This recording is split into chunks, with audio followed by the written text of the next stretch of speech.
Hi, everyone, and welcome back to CellVec Conversations, a podcast series where we speak to the team at CellVec to uncover more about the world of viral vector manufacturing and cell and gene therapy. I'm your host, Victoria, and today we have Dr. Lucas Chan, co-founder and chief scientific officer of CellVec, to share with us a sneak peek into the science behind CellVec and what the industry holds for them.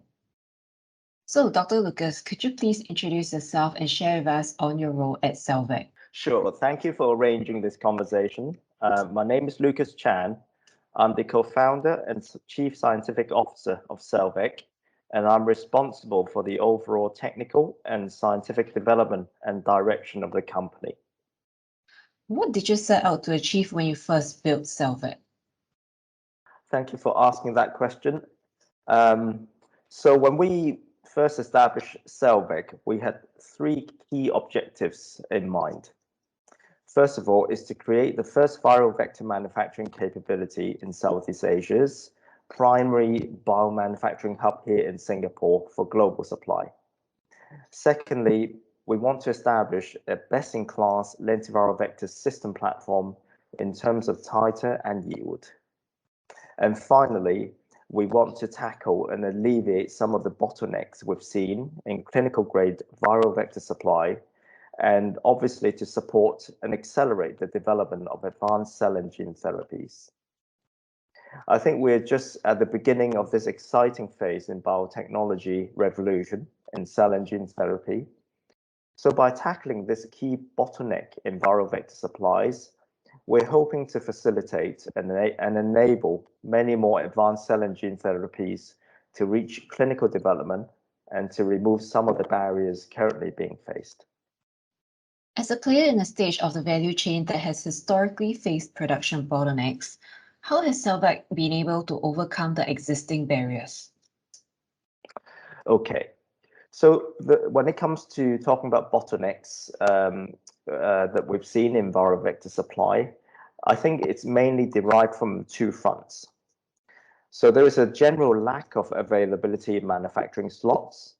So I think by building additional facility and supply lines, it would immediately produce a positive impact to this problem. Secondly, there is an existing inefficiency in the manufacturing process design, partly due to the complexity in producing lentiviral vectors, and also partly due to the many legacy technologies being used in lentiviral manufacturing processes. So efficiency and availabilities are the key to these bottlenecks and barriers. CellVec would approach the problem, I think, in two fronts. So first of all, we would construct and build a new state-of-the-art gene therapy GMP manufacturing facility dedicated to the production of clinical and commercial grade lentiviral vectors.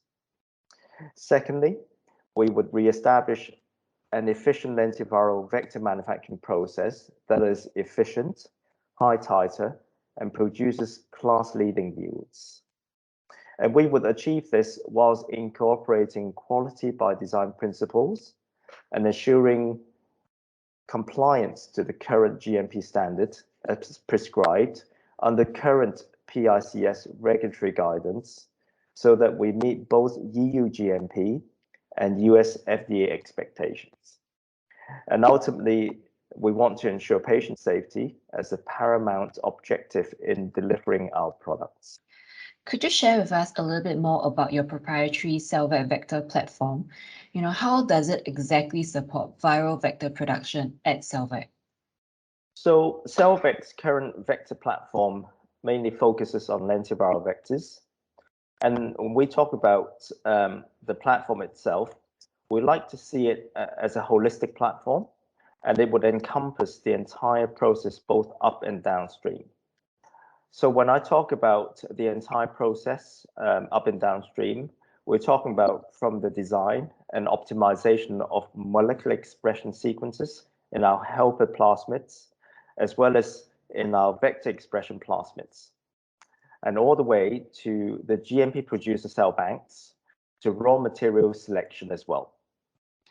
Both our upstream and downstream processes are highly efficient, and we've taken great care in achieving high process performance as well as consistency whilst being GMP compliant. And this is a very challenging goal itself to achieve. So for example, what we've seen is that by re-optimizing our health plasmid sequences, we've seen upward of up to 4-fold increase in upstream titer when compared to other commercial systems, and already from a baseline that is achieving good industry standard in titers. So the other areas that we've been focusing on is to ensure that the manufacturing process is efficient, consistent, as well as having a short duration. And to this, we have achieved great gains in that from a relatively small batch size, which we can complete in a little over 2 weeks, it is able to achieve yields that would normally require a much bigger volume and duration of manufacture. So therefore, we're able to reduce outlays whilst improving yields. We're now validated our GMP manufacturing process that are able to produce lentiviral vector products with high titer, high purity, and with class-leading yields. From another angle, what we felt is important is that by implementing quality by design principles and establishing a pharmaceutical quality system to govern our manufacturing activities, we have been awarded our first GMP certification for CellVec viral vector manufacturing facility in 2020. This is for the production of retrovirus as well as lentiviral vectors as active pharmaceutical ingredients. This is the first and currently the only accreditation of its kind in Southeast Asia, and we're very proud of this achievement. And this again underpins and demonstrates our commitment to quality. So taken together, by establishing a GMP compliant manufacturing capability that is highly efficient, we're now in a position to tackle some of the key barriers in viral vector manufacture and supply. The industry predicts that achieving stable producer cell lines for viral vector production will be the breakthrough that solves global production bottlenecks. Dr. Lucas, what are your views on this and how does this transform the industry? Okay, this is an interesting question. And I think for both lentiviral vectors and other viral vector types, establishing a stable cell line is obviously and definitely a key goal in enabling scale-up and commercial manufacturing potential. I think the key technological challenge in stable producer cell line development are not so much in just the stability itself, but also in terms of efficacy and the ability to produce high titer vector stocks. Now, since the first market approval of a lentiviral vector-based product, there is now a renewed focus in solving this technological barrier, which seems to be more challenging when compared with classical retroviral produced cell lines. And on this front, CellVec has an ongoing effort in lentiviral stable cell line development, and we hope that with our in-house established know-hows, CellVec solution would translate into a realistic deployment of a stable and high titer producer cell line in enabling scalable commercial manufacture. We all know that while life-saving, gene therapies are notoriously expensive. How would that change with upcoming breakthroughs in viral vector manufacturing? Okay, I think the cost of gene therapies is a complicated issue that requires consideration not just on a reimbursement point of view, but also the effectiveness of the therapies themselves when compared to conventional approaches.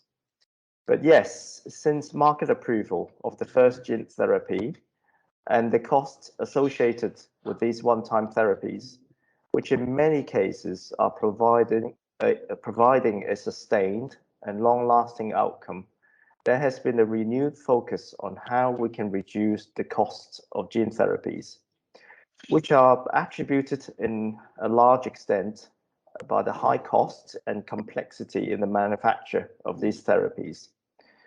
Now, there are many ways to tackle costs of therapies. Perhaps one approach is to improve the efficiency of manufacture, ensuring there are good process performance and in the context of lentiviral vector manufacture to improve vector titer and yields. And this could be achieved not just through advancing manufacturing technologies, such as in stable producer cell line development that we talked about earlier, which perhaps has a longer way to go before it becomes widely available, but also in looking at the current manufacturing process itself to see how we can bring more efficiencies and savings on the table. For example, it could come from a better bioreactor design. It could be a reduction in the use of plasmid DNA that we talked about earlier. And it could also come from a more fit for purpose downstream process design, which currently suffers from a fair bit of yield loss. Recently, we are starting to see development of new technologies in these key steps coming into market, including both 2D and 3D bioreactors, newer and more effective pharmaceutical grade transfection reagents, and lots of affinity-based vector capturing strategies. So an overall tangible impact on reducing the cost of goods is likely to come from not just one particular breakthrough, but a combination of these technological advancements. But what's also important is not just on having these breakthrough technologies, but also how these technologies are utilized and assembled together into an efficient manufacturing process that is compatible with the biochemistry of the viral vector itself. Beyond CAR-T and cancer therapies, where does the future of lentiviral vector manufacturing lie? What are the other upcoming cures that are being developed with lentiviral vectors? Actually, some of the early clinical applications of lentiviral vectors were for inherited genetic disorders. In addition to CAR T cell therapies, which are mainly for cancer, there are now other lentiviral vector-based therapies for the treatment of genetic disorders that have received market authorization. And these involve the ex vivo modification of autologous stem cells to correct an inborn genetic disorder. These include gene therapies for the treatment of beta thalassemia and for the genetic disorders MLD. Because of the extensive clinical applications we've now seen in the use of lentiviral vectors and the good safety profile associated with it, particularly in the context of a lower genotoxicity potential when compared to retroviral vectors in stem cell-based gene therapy. I expect to see more of such similar approaches in other genetic disorders. Before we wrap up our conversation, could you share some of the upcoming areas of focus for the company in the growth of its scientific and research capabilities? Sure. Cell and gene therapy is a very fast-moving field, as we've seen in its development in the last few years. There are still many challenging areas to overcome, particularly in the development of scalable solutions, in improving process efficiency and output, as well as reducing cost of goods without compromising quality, particularly as we are situated in a region where affordability for advanced therapies will be a major consideration in this emerging market. So CellVec will be very much focusing our research and development activities in these areas of concern. But whilst we focus on our own internal research and development, we are also maintaining a very close dialogue with our partners and collaborators in the deployment of lentiviral vectors for clinical gene therapy to ensure we continue to advance technological development in the right direction and to improve supply and accessibility to this critical material. Thank you very much, Dr. Lucas. It has been most eye-opening, and we are excited for what CellVec will bring to the industry. Stay tuned for the next episode.